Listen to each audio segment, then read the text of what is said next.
August 4 ako nagsabi, 2025 budget is the most corrupt budget. Hanggang ngayon, wala akong narinig na denial man lang na hindi nila kaya i-dispute yung sinabi ko na 2025 budget is the most corrupt budget ever passed in the history of Congress.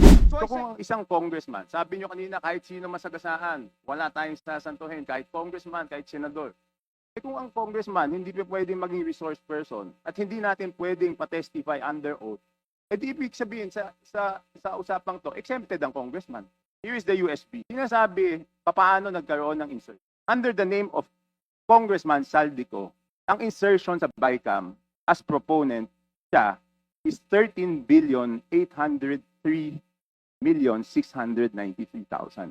And we do not want to invite him as a resource person. Mr. Chair, sorry. Comsec, can you show this para lang Yeah. sabihin hindi ako Mr. Chair, with nag-invento? due courtesy. Wait, I have the floor. Yeah, i-correct I have ko the lang. floor. Yeah, but I have Mr. the floor. No, Mr. I Chair. have the floor.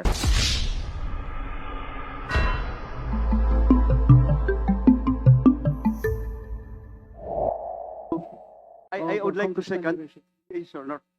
May I? I would like to second the motion. I would like to explain why. You know, last August 4, I delivered a privileged speech questioning the, I think, mangled beyond recognition 2025 budget. And I was very specific on the automatic appropriations. Almost ang daming ginalaw. So hindi lang yung program appropriation, new general appropriations ang ginalaw pa yung program. In fact, towards my ending statement, I have said that 2025 budget is the most corrupt budget ever passed in the history of Congress. Sinabi ko yan. You know what?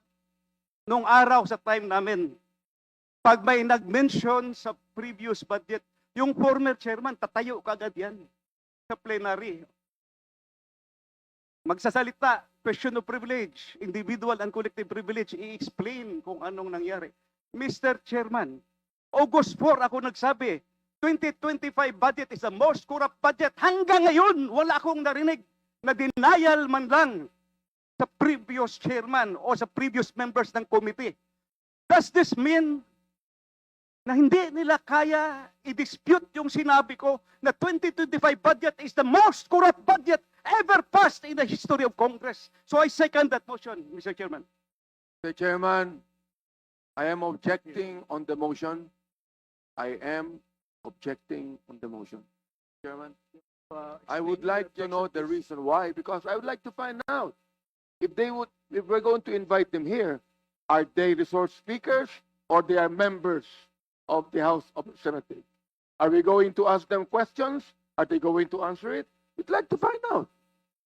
Mr. Chair, with due courtesy to all my colleagues, kanina lang ay tinanong ni Congressman Shell Jokno at ni Congressman Secretary Laila de Lima na hindi ba pangit na meron tayong komitiba and we might be investigating our colleagues?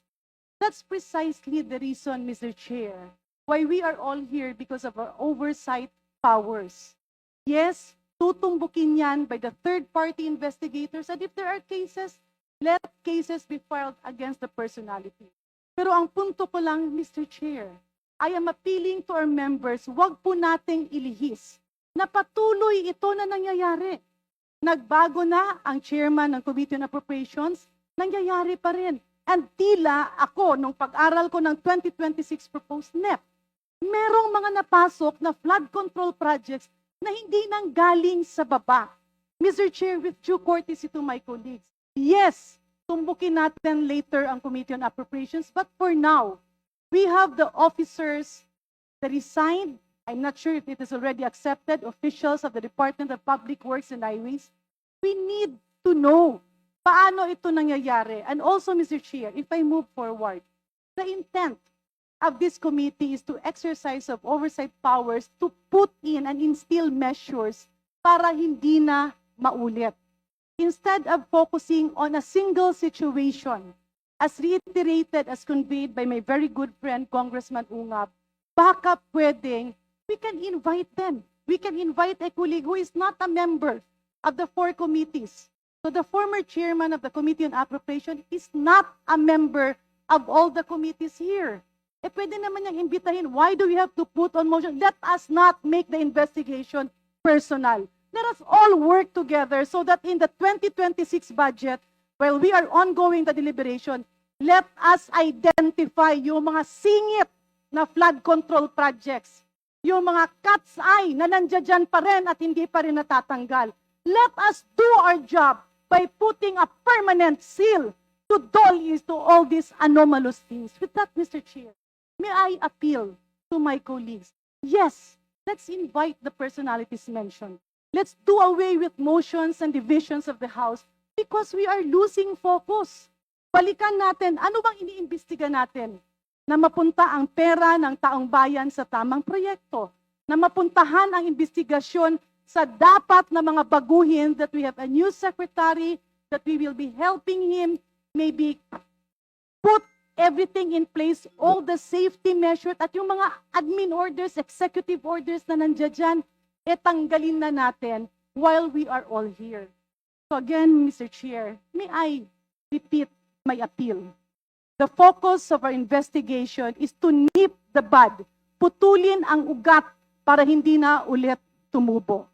And with that, Mr. Chair, let's move forward to the interpellators that have signified their intention to ask questions. And I believe the Honorable Erice, as I earlier talked to him, is amenable to inviting a colleague. Kung hindi dumating, then let's discuss that. But is that the solution? Because any member of Congress will change, any committee chairman will change. But if the root of the cause of all of this will not be nipped, paulit-ulit pa rin itong mangyayari. Congressman Chanco, then Congresswoman. Mr. Chair, yun na nga ang problema, no? Nung unang ginawa to, I was against it. How can we investigate ourselves? That is the primary question. So kung ang isang congressman, sabi nyo kanina, kahit sino masagasaan, wala tayong sasantuhin, kahit congressman, kahit senador. Eh kung ang congressman hindi pa pwedeng maging resource person at hindi natin pwedeng pa-testify under oath, eh di ibig sabihin sa usapang to, exempted ang congressman. So paano tayo mag-iimbestiga? Paano tayo? Number one.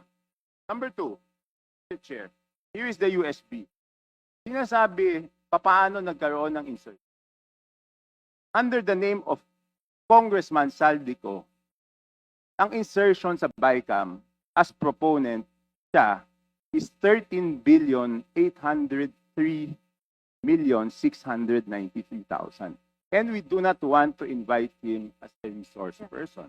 Mr. Chair, sorry. Comsec, can you show this para lang Yeah. sabihin hindi ako Mr. Chair, with nag-invento? due courtesy. Wait, I have the floor. Yeah, i-correct I have ko the lang. floor. Yeah, but I have Mr. the floor. No, Mr. I Chair, have the floor. just to, on the I have the record, floor. on the record, Mr. I Chair, have the floor. we did not refuse to Suspend. I invite. have the floor. Mr. Chair, motion to suspend. Mr.